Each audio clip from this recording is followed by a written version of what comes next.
le fui infiel en nuestra propia cama, y ahora no me ama. Mi nombre es Sofía y, para ser honesta, no estoy del todo segura de quién soy últimamente. Hay momentos del día en los que me reconozco, cuando me veo al espejo al despertar, cuando sirvo café en la misma taza que he usado los últimos 7 años, cuando escribo listas de supermercado con mi letra apretada y ansiosa, pero hay otros, muchos, en los que siento que soy apenas un reflejo borroso de la mujer que creí que sería. Tengo 34 años, cabello castaño, piel clara, y una colección de ropa ordenada por colores en un closet que huele a suavizante y rutina. No soy madre. Todavía. Lo he pospuesto más veces de las que me atrevo a admitir.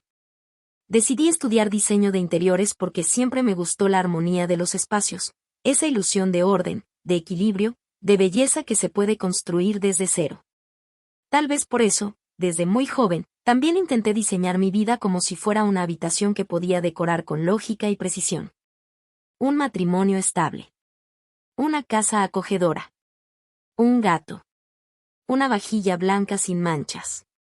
No contaba con que las emociones reales, las que no aparecen en revistas de decoración, terminarían por desordenarlo todo. Fui criada bajo la idea de que lo correcto es mejor que lo apasionado. Mis padres, ambos profesores de secundaria, llevaban un matrimonio sobrio, sin estridencias. Nunca los vi pelear, pero tampoco los vi besarse con verdadera ternura. Crecí creyendo que eso era lo normal. Que lo sano era también lo predecible. Que la felicidad no tenía por qué doler, ni arder, ni tambalearse. Que el amor maduro era más parecido a la paz que al vértigo. Y con esa idea me lancé al mundo adulto. Quería hacerlo todo bien. No tomar riesgos innecesarios. No salirme de la línea. Y durante muchos años, creí que lo estaba logrando. Hasta que conocí a Raúl. Y hasta que, mucho después, lo traicioné. Recuerdo perfectamente la primera vez que vi a Raúl. Fue en un evento de diseño y arquitectura en un hotel del centro. Yo había ido con una amiga, más por acompañarla que por interés profesional. Me dolían los pies por los tacones nuevos y estaba deseando que terminara la conferencia, cuando él se sentó a mi lado, con su carpeta de planos mal doblada y una sonrisa fácil, como si el mundo nunca le pesara demasiado.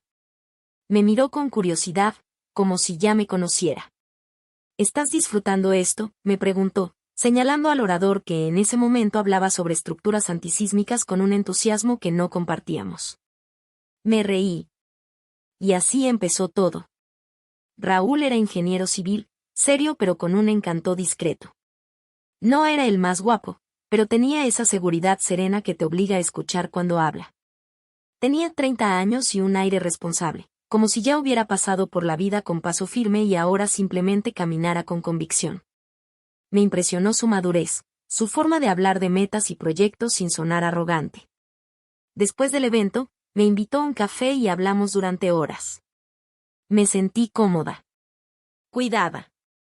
Lo nuestro fue rápido, pero no impulsivo.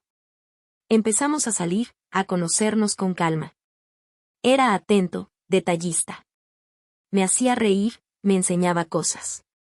A su lado sentí que podía construir algo sólido. Nunca me hizo sentir insegura. Nunca jugó a ser inalcanzable. Era de esos hombres que cumplen. Que llegan a tiempo. Que no olvidan fechas ni promesas. Nos comprometimos al año y medio de relación. La pedida de mano fue íntima, en casa, con una cena que él mismo preparó. No me sorprendió. Con Raúl todo era así, predecible, seguro.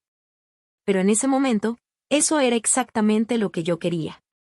Venía de relaciones inestables, de desilusiones adolescentes, y Raúl representaba la estabilidad con la que había soñado siempre. Nos casamos en primavera, en una ceremonia pequeña pero cálida. Yo usé un vestido sencillo de encaje, con mangas largas. Él estaba elegante y nervioso. Recuerdo cómo me tomó la mano en el altar, con fuerza, como si sellara un pacto silencioso que ninguno de los dos se atrevía a cuestionar. Las fotos de ese día aún cuelgan en el pasillo de nuestra casa. En una de ellas, Raúl me mira como si nada en el mundo pudiera jamás rompernos. Y yo le creí. Le creí tanto, que olvidé cuestionarme si realmente lo amaba o simplemente lo necesitaba. Los primeros años de matrimonio fueron tranquilos. Demasiado tranquilos, si soy completamente sincera. Nos mudamos a un departamento que Raúl había comprado con sus ahorros. Era amplio, con mucha luz natural, muebles elegidos con precisión y una cocina abierta que usábamos más los fines de semana. Pintamos las paredes juntos, colgamos cuadros, armamos una biblioteca. Cada rincón tenía algo de los dos. Yo me encargaba de los detalles estéticos, él de la funcionalidad. Era una metáfora perfecta de nuestra relación. Raúl tenía horarios fijos en la constructora donde trabajaba. Yo abrí un pequeño estudio de diseño que funcionaba más como pasión que como negocio rentable. Nos levantábamos juntos, tomábamos desayuno con la radio de fondo, cada uno con su taza preferida. Él se iba al trabajo, yo me quedaba en casa o salía a reuniones. Por las noches, cocinábamos juntos o pedíamos comida. Veíamos series. Leíamos en silencio. Hacíamos el amor con una frecuencia decente y una ternura medida. No peleábamos. No discutíamos por dinero, ni por celos, ni por decisiones importantes. Todo se conversaba con calma. Raúl era el tipo de hombre que prefería ceder a entrar en conflicto. Y yo, en esos años, agradecía esa paz. Me sentía afortunada de no tener que lidiar con escenas de drama, con desconfianza, con discusiones estériles. Pero con el paso del tiempo, esa calma comenzó a transformarse en una especie de somnolencia emocional. Ya no hablábamos con profundidad. Ya no nos sorprendíamos. Todo estaba dicho, acordado, pactado. Raúl seguía siendo correcto, eficiente, confiable, pero yo empecé a sentirme invisible. Él no lo notó. O si lo notó, no supo qué hacer con ello. A veces me preguntaba si estaba todo bien, y yo mentía. Sí, claro, todo está bien. Y lo decía sonriendo, mientras en mi interior una pequeña grieta se abría un poco más. Los días se volvieron intercambiables. Los gestos automáticos. El sexo, cada vez más esporádico y rutinario. Me miraba al espejo y veía a una mujer joven, con deseos, con ganas de reír, de vibrar, de enamorarse otra vez, pero atrapada en una especie de paréntesis emocional, donde nada era exactamente malo, pero tampoco realmente bueno. Ahí empezó mi verdadera soledad. En esa casa impecable, al lado de un hombre que me amaba como quien cuida una planta, pero que había dejado de ver que yo también necesitaba sol, agua y palabras nuevas. Y todavía faltaba lo peor. Era una sensación que creció muy despacio, como el polvo que se acumula en las esquinas y no ves hasta que un día, sin buscarlo, te das cuenta de que todo está cubierto. Así me pasó con Raúl. No es que hubiera algo específico que pudiera señalar como detonante. Él seguía siendo el mismo hombre confiable, educado, atento.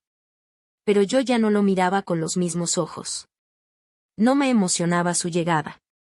No me importaba si se quedaba hasta tarde trabajando. No me molestaba su silencio.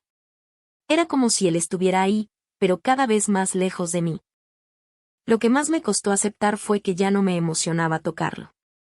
Había noches en que él se acercaba a mí, con esa dulzura de quien no exige nada, y yo fingía estar dormida. O cansada. O con dolor de cabeza. Las excusas variaban, pero el rechazo era el mismo. Y él, como era su costumbre, no insistía. No preguntaba. Solo se daba la vuelta en la cama y suspiraba. Una vez escuché su respiración entrecortada. Pensé que lloraba. Pero no me volteé a comprobarlo. Raúl había empezado a parecerme predecible. Demasiado correcto. Demasiado contenido. Vivía con la lógica del deber cumplido. Su rutina no admitía sobresaltos. Siempre tenía el control. Y eso que en un principio me pareció admirable, con el tiempo se transformó en un muro que nos separaba. Yo quería otra cosa. No sabía bien qué, pero sí sabía que eso que teníamos ya no me llenaba. Yo seguía con mi estudio de diseño, y muchas veces me sorprendía fantaseando con otras vidas. Otras versiones de mí misma. Me imaginaba viajando sola, empezando de nuevo en otra ciudad, cambiando todo lo que me ataba a esta existencia tibia. Otras veces, Más íntimamente, me sorprendía deseando otros cuerpos. Otros hombres. No lo buscaba.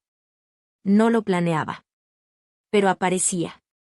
A veces en sueños, a veces en la mirada fugaz de algún desconocido. Me sentía culpable por eso. Pero también viva. Raúl no tenía amigos cercanos. Ni pasatiempos excitantes. No le interesaban los viajes, ni la música, ni las cosas espontáneas. Él era feliz con su trabajo, con su café por las mañanas, con los mismos zapatos de siempre. Y yo, por dentro, sentía que me marchitaba. Intenté hablarlo con él, una noche, sin decir del todo lo que sentía. Le pregunté si era feliz. Me dijo que sí. Le pregunté si no sentía que la rutina nos estaba comiendo. Me dijo que era normal. Que así era el matrimonio. Esto también es amor, Sofía, me dijo. El amor tranquilo, el que no hace ruido. Yo quería decirle que me moría de ganas de que algo hiciera ruido. Que me gritara. Que me hiciera sentir. Pero me quedé callada. Asentí. Y seguimos comiendo en silencio. Fue en ese vacío donde Carlos apareció. O tal vez no apareció, quizás simplemente lo dejé entrar. Carlos llegó como llegan los errores inevitables, sin anunciarse. Era proveedor de una marca de luminarias con la que empecé a trabajar para un proyecto de remodelación. Lo conocí en una reunión técnica.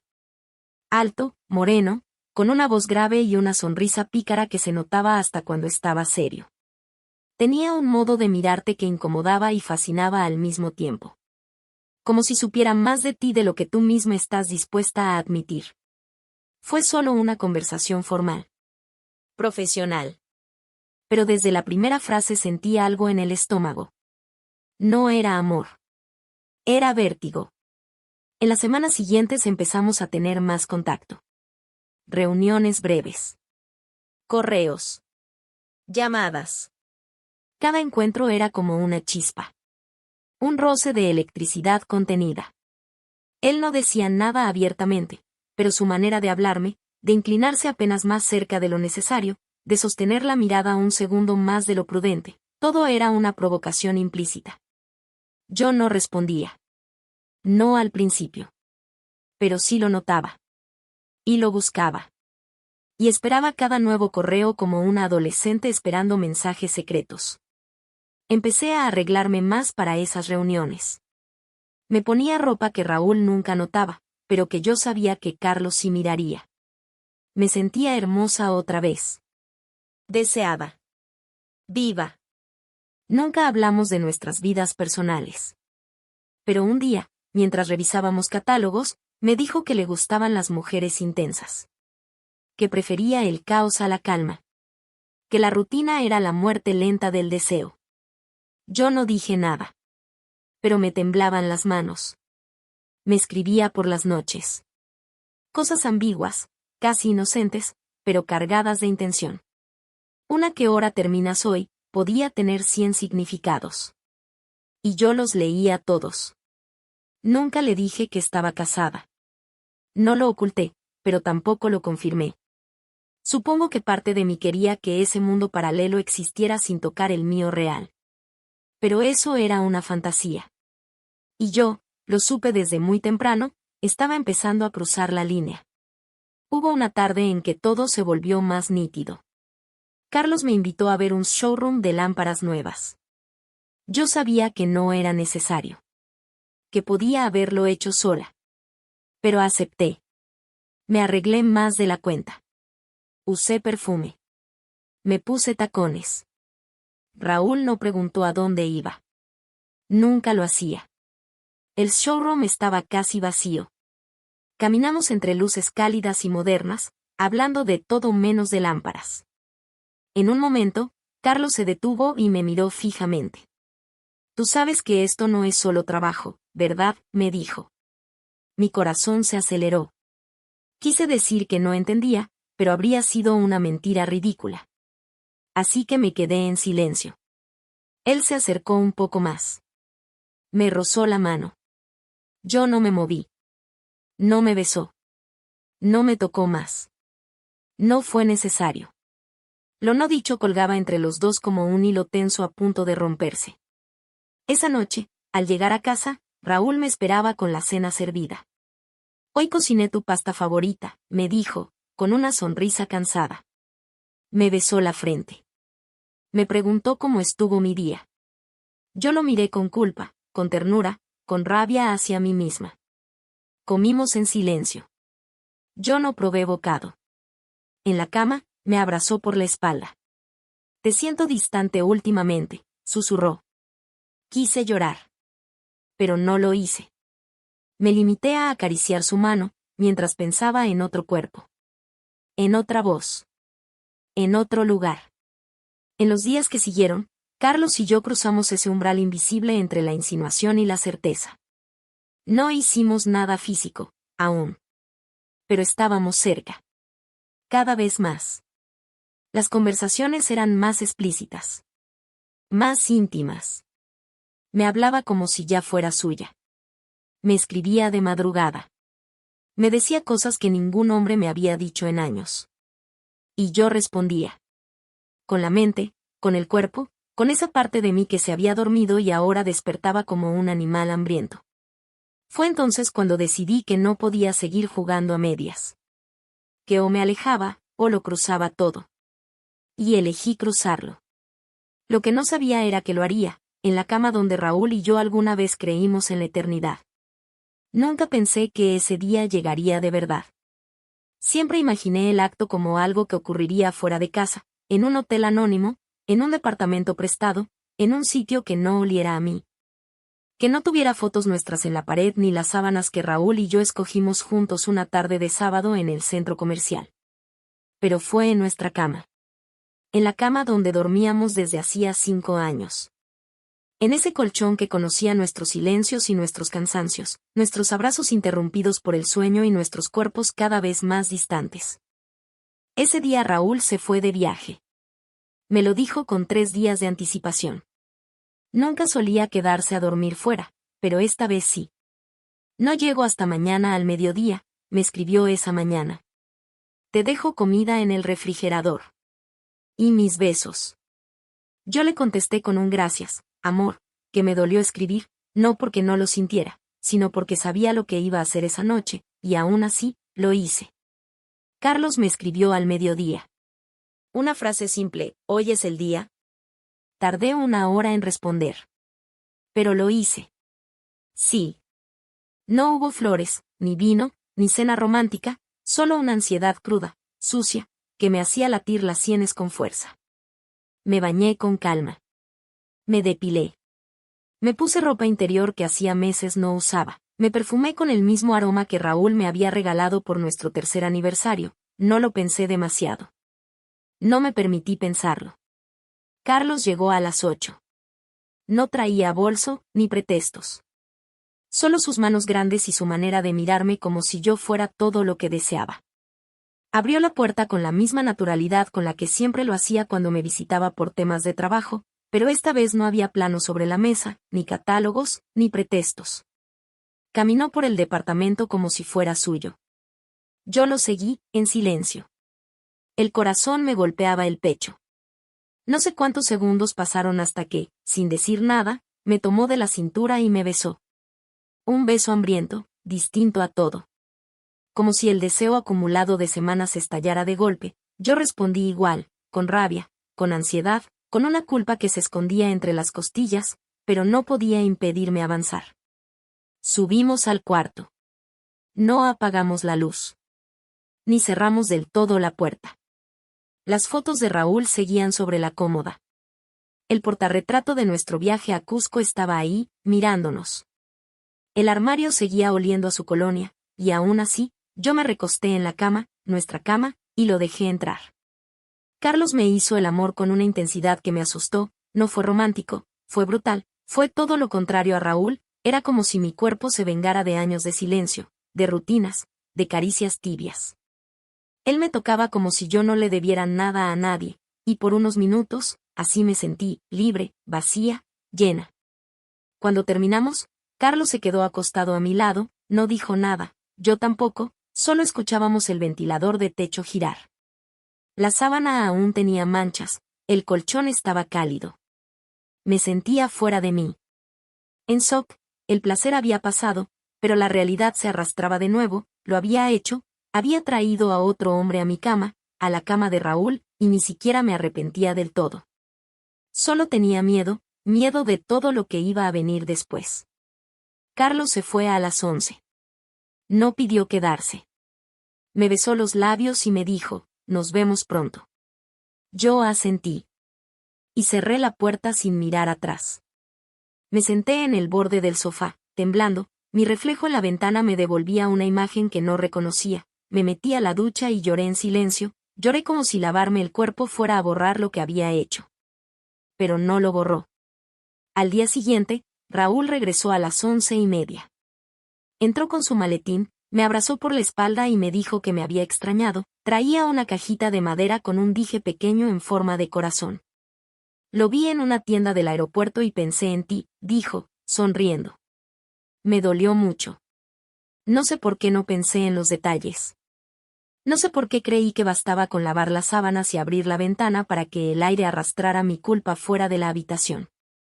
Pensé que con una ducha larga, con el edredón cambiado y las almohadas en su sitio bastaría. No anticipé que Raúl conocía nuestra cama como yo conocía su aliento al dormir, no imaginé que recordaba cada arruga del colchón, cada pequeño pliegue de nuestras costumbres, no consideré, tampoco, que algo tan simple como la disposición de los cojines pudiera encender sus alarmas. Supongo que cuando volvió, no lo notó porque estaba muy cansado, pero no imaginaba que lo notaría después. Al día siguiente, le ofrecí café, pan con palta como le gustaba, y encendí la radio como si eso fuera suficiente para llenar los vacíos que no sabía cómo sostener. Me observó desde la cocina con una mirada serena, pero sus ojos tenían un peso que no supe leer. Caminó hasta el cuarto y lo escuché abrir el ropero, luego el baño, y finalmente la cama. No tardó ni 10 minutos en volver. Tenía los brazos cruzados y un gesto que me resultó completamente ajeno, como si un extraño con el rostro de Raúl hubiera aparecido en mi sala. Alzó la voz, y dijo, ¿quién durmió aquí? Yo parpadeé como si no entendiera la pregunta, pero por dentro la sangre me latía en las sienes, en los dedos, en las rodillas. Me congelé. Él continuó, con la misma calma envenenada, la almohada que usas siempre está a la izquierda, y ahora está a la derecha. ¿Por qué? Tragué saliva, no sabía qué decir. La funda de abajo huele a perfume de hombre, no es mío, Sofía. No respondí. No pude. Solo me quedé ahí, con la taza en la mano, sintiéndola arderme los dedos, mientras el silencio entre nosotros crecía como un pozo sin fondo. Él se acercó, con la mandíbula apretada. ¿Tuviste a alguien en nuestra cama? Yo bajé la mirada. Intenté decir que no, que se equivocaba, pero las palabras no salieron. Él ya lo sabía. Lo vio en mis ojos. Lo sintió a la distancia entre nosotros.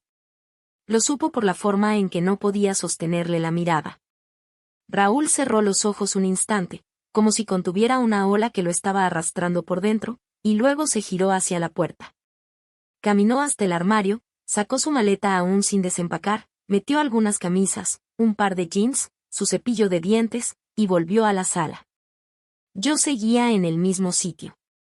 Cuando lo vi tomar las llaves del auto, me levanté. Le dije espera, pero él no se detuvo. No tengo nada que decirte ahora, me dijo sin mirarme. Nada que no arruiné más lo poco que queda. Quise alcanzarlo, decirle que me había equivocado, que fue un error, que no significaba nada, pero algo en su rostro me paralizó. No era furia, era decepción.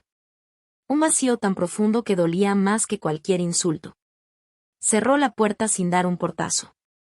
Y ese detalle, esa calma absoluta, fue lo que más me rompió. Porque entendí que no iba a volver. Que algo dentro de él se había roto sin remedio. Esa noche dormí sola. La cama seguía oliendo a todo, menos a nosotros. Miré el techo por horas, repasando cada detalle de lo que hice, cada momento que me llevó a traicionar lo único que alguna vez me sostuvo. Pensé que podría vivir con la culpa, pero nunca imaginé lo que era vivir con la ausencia.